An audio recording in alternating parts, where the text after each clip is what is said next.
तर मुख्यमंत्री देवेंद्र फडणवीसांना आता पंतप्रधान पदाचे वेध लागलेत का अशी भविष्यवाणी काँग्रेसच्या नेत्याने केली आणि फडणवीसांच्या या स्वप्नांना राष्ट्रीय स्वयंसेवक संघाचं बळ असल्याची चर्चा आहे। आता भाजपमध्ये 75 नंतर निवृत्ती घेण्याचा नियम आहेच। याच नियमानुसार लालकृष्ण अडवाणी, मुरली मनोहर जोशी अशा दिग्गज नेत्यांना घरी बसवण्यात आलं। पण पंतप्रधान मोदी भाजपचा हा नियम पाळणार का आणि जर पाळला तर मोदींनंतर त्यांची जागा कोण घेणार हा प्रश्न सगळ्या देशाला पडलाय। देवेंद्र फडणवीस मोदींप्रमाणेच भाजपची पताका उचलून धरणार आहेत का? बघूया रिपोर्टमध्ये।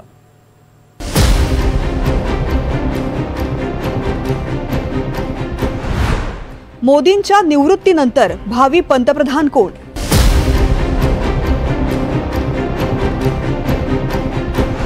देवेंद्र फडणवीस दिल्लीच्या राजकारणात जाणार?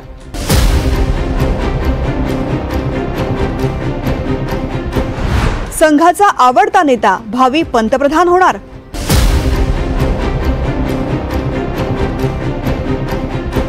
फडणवीसांना पंतप्रधान पदाची स्वप्न पडतायत, सपकाळांचा दावा। मला पंतप्रधान पदाची अलीकडच्या काळात देवेंद्र फडणवीसांना स्वप्न पडायला लागली आहे। पंतप्रधान मोदींनी वयाची 75 गाठली आहे आणि भाजपमध्ये 75 नंतर निवृत्तीचा नियम पाहता पंतप्रधान नरेंद्र मोदी निवृत्ती घेणार का याकडे सर्वांचं लक्ष लागलंय। पण याहून मोठा प्रश्न म्हणजे मोदींच्या नंतर भावी पंतप्रधान कोण? काही दिवसांपूर्वीच सरसंघचालक मोहन भागवतांनी मोदींना 75ची आठवण करून दिली। खांद्याला शाल पडली की निवृत्तीचा विचार करण्याचा सल्ला दिला। 75 वर्ष का आपने किया, लेकिन मैं इसका अर्थ जानता हूँ।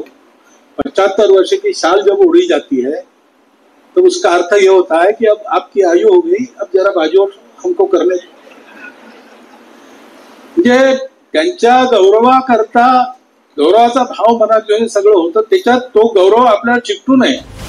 भागवतांच्या या सल्ल्यामुळे मोदींची जागा कोण घेणार याची तयारी संघानं केल्याची चर्चा आहे।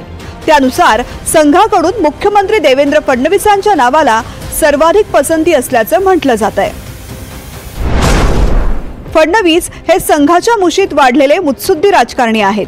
याशिवाय संघाच्या फेवरेट लिस्टमध्ये फडणवीसांना अव्वल स्थान आहे।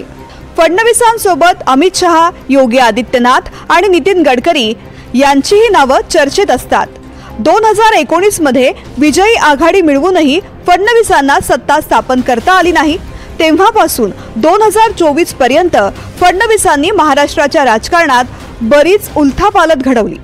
फडणवीसांचा हा राजकीय प्रवास पाहता संघ आणि भाजप हायकमांड मधील नेत्यांमध्ये फडणवीसांबद्दल आदराची भावना आहे। पंतप्रधान पदाच्या शर्यतीत फडणवीसांचं नाव आलंच तर संघाकडून या नावाला पूर्ण पाठिंबा मिळेल। फडणवीसांनी राज्याच्या राजकारणात आपलं नाणं खणखणीत वाजवलंय, त्यामुळे फडणवीसांना सतत दिल्लीच्या राजकारणात आणण्याच्या चर्चा सुरू असतात। अनेकदा फडणवीसांनाही दिल्लीच्या राजकारणात प्रवेश करण्याबाबत विचारणा केली जाते। या धर्तीवर काँग्रेस नेते हर्षवर्धन सपकाळ यांनी फडणवीसांना पंतप्रधान पदाचे वेध लागल्याचा टोला लगावलाय। अहो, तुमच्याजवळ वेळ नाही, तुम्हाला जर उत्खनन करायचं आहे, तो गडचिरोली जिल्हा बर्बाद करायचा आहे, तुम्हाला पंतप्रधान पदाची अलीकडच्या काळात देवेंद्र फडणवीसांना स्वप्न पडायला लागली आहे, त्यासाठी हिंदी भाषेचा आग्रह आहे तोही आता आपल्यावर लादण्याचं काम चालू आहे। मराठी भाषेच्या पाठीत खंजीर खुपसून हे सगळं करताना महाराष्ट्रात लॉ अँड ऑर्डर ठेवण्याकरता पुढे गृहमंत्री तरी द्या। हर्षवर्धन सपकाळांच्या या विधानाला महायुतीच्या नेत्यांनी जोरदार प्रत्युत्तर दिले। हर्षवर्धन सपकाळांनी मोदीजीबद्दल बोलताना स्वतःची उंची तपासून घेतली पाहिजे। काँग्रेसमध्ये तुम्हाला कोणी विचारत नाही, त्यामुळे प्रसिद्धीसाठी राष्ट्रीय स्वयंसेवक संघ, भारतीय जनता पार्टी, पंतप्रधान नरेंद्र मोदीजी, देवाभाऊ यांच्यावर टीका करू नका। मुंबईला आणि महाराष्ट्राला खड्ड्यात घालण्याचं काम तुमचं सरकार असताना झालं होतं। भारतीय जनता पार्टी सर्वांना सोबत घेऊन पुढे जाते। देवेंद्र फडणवीस यांचं स्वागत झालंय। 2029 मध्ये फडणवीस दिल्लीच्या राजकारणात दिसतील अशी चर्चा आहे। त्यासाठी आत्तापासूनच तयारी सुरू झाल्याची कुजबूज राजकीय वर्तुळात रंगली आहे। या तयारीचा भाग म्हणून देवा भाऊ या नावानं जोरदार जाहिरातबाजी केल्याचं म्हटलं जात आहे। पण या सर्व चर्चा मोदींच्या निवृत्तीवर येऊन थांबतात। त्यामुळे मोहन भागवतांनी दिलेला शाल पांघरण्याचा सल्ला मोदी मनावर घेतील का हे पाहणं महत्त्वाचं ठरेल.